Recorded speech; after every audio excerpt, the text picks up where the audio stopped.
Biotechnology हम कर चुके, बायोटेक में तुमने देख लिया है कैसे कैसे हम बायोटेक्नोलॉजी का यूज कर पा रहे हैं। आज हम देखते हैं कि इसकी एप्लीकेशन कहां कहां पे है। ठीक है, सो बायोटेक एग्रोकेमिकल बेस्ड एग्रीकल्चर, जो हम ग्रीन रिवॉल्यूशन के टाइम पे देखते हैं कि हाइब्रिड सीड्स हम लोगों ने बना लिए ताकि ज्यादा से ज्यादा यील्ड हो। सो फर्स्ट चीज हम लोग एग्रीकल्चर में उसको यूज कर रहे हैं। Organic agriculture, this is also आजकल जो बहुत तुमने सुनने में आया है, तुम्हें ऑर्गेनिक एग्रीकल्चर सिर्फ जो ऑर्गेनिजम्स हैं, जो तुम बोलो कि कोई केमिकल यूज नहीं करना है, that is organic agriculture. Then genetically engineered crop based agriculture, यहाँ पे जेनेटिकली इंजीनियर्ड जो हम बात कर रहे हैं, जैसे बीटी कॉटन तुम देखते हो, बीटी मेज है ना। सो ये क्या है, यहाँ पे हम प्लांट के अंदर ही कुछ जीन ऐसे डालते हैं कि वो इंसेक्ट रेजिस्टेंट बन जाए, वो पेस्ट रेजिस्टेंट बन जाए, हमें ज्यादा अच्छी यील्ड दे पाए। सो ये सारी चीजें हम कहां पे करते हैं, ये genetically engineered crop based agriculture में, राइट। अब जेनेटिकली मॉडिफाइड ऑर्गेनिजम्स की बात करते हैं, दैट इज जीएमओ। क्या होता है ये जीएमओ, जेनेटिकली मॉडिफाइड ऑर्गेनिज्म? तो देखो, इसमें हम क्या करते हैं कि किसी भी ऑर्गेनिज्म के जीन्स में चेंज करते हैं ताकि वो कुछ बेस्ट ऑर्गेनिज्म बने, या उसके अंदर कोई तुम बोलो डिजीज नहीं आ रही है, तुम्हारे लिए अच्छा हो जाए। ठीक है, सो उसको हम बोलेंगे जेनेटिकली मॉडिफाइड ऑर्गेनिज्म।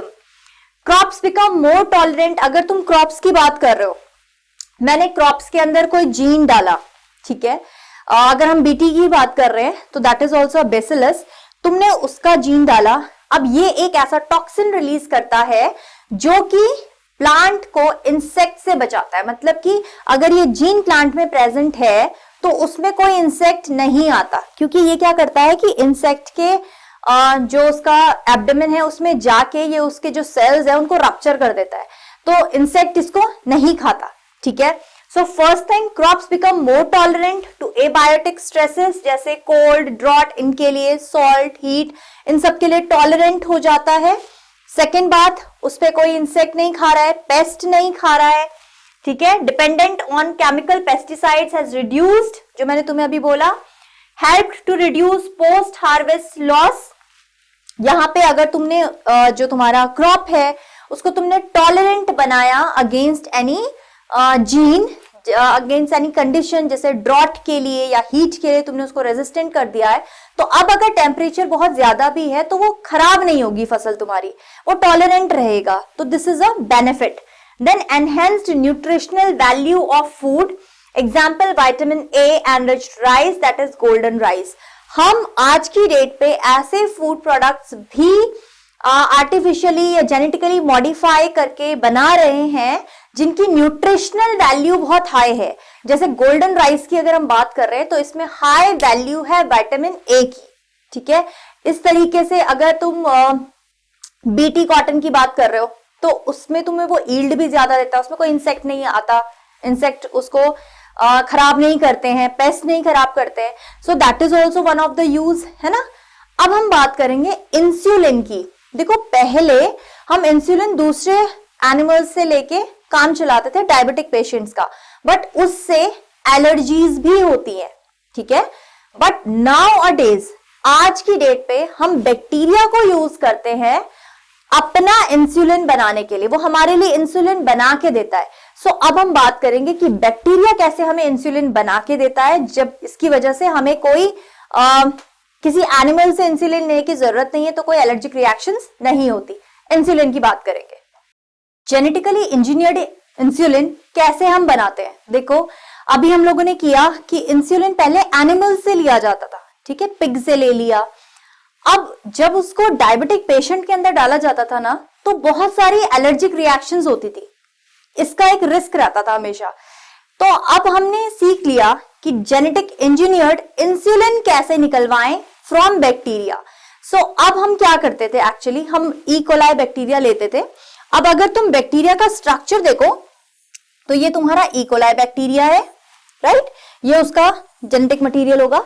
बैक्टीरिया के अंदर प्लाज्मिड भी होता है ना। प्लाज्मिड का हमने क्या किया, हमने देखा कि प्लाज्मिड का हमने इतना फ्रेगमेंट निकाल लिया, ठीक है। अब हमने अपनी बॉडी से, हमें पता है कि इंसुलिन 11th क्रोमोसोम पे बनता है, हमारा जो 11th क्रोमोसोम है वो इंसुलिन के लिए रिस्पॉन्सिबल है, ठीक है।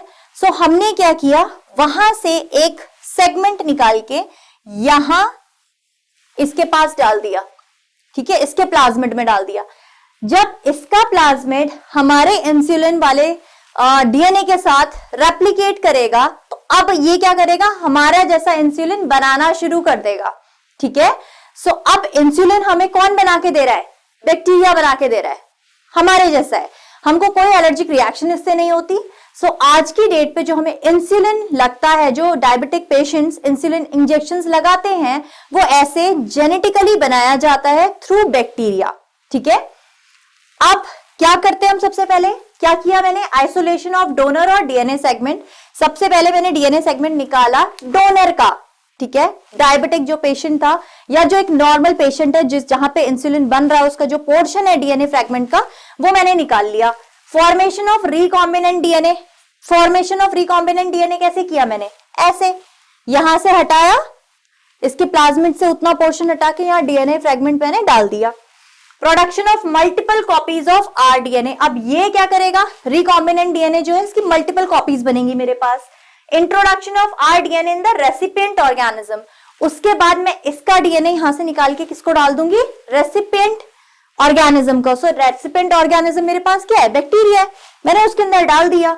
अब ये क्या करेगा, ट्रांसफॉर्म्ड सेल है ये, now it keeps on making the insulin for our body, हमारे लिए ये इंसुलिन बनाना शुरू कर देगा। उसके बाद हम इसके इंसुलिन लेते हैं, जो इंसुलिन इंजेक्शंस लगते हैं वो इंसुलिन हमारे पास आर्टिफिशियली जो प्रिपेयर हो रहा है, that is the you can say gift of your biotech, right. अब इसके बाद हम लोग डिटेल में करते हैं कि इसको कैसे किया जाता है, कौन कौन से तुम्हारे पेनक्रियाज में कौन से सेल्स हैं जो इंसुलिन के लिए रिस्पॉन्सिबल है, जो ये इंसुलिन बना रहा है, क्या ये एक्टिव फॉर्म में बना है या ये अभी प्रोएक्टिव फॉर्म में है, इसको एक्टिव करना पड़ेगा। सो इसके बाद हम बात करेंगे इंसुलिन प्रोएक्टिव फॉर्म में है या एक्टिव फॉर्म में है, कौन सा सेल पेनक्रियाज का रिस्पॉन्सिबल होता है फॉर मेकिंग इंसुलिन, कैसे बनाया जाता है और उसके बाद कैसे हमारे लिए हेल्पफुल है, राइट।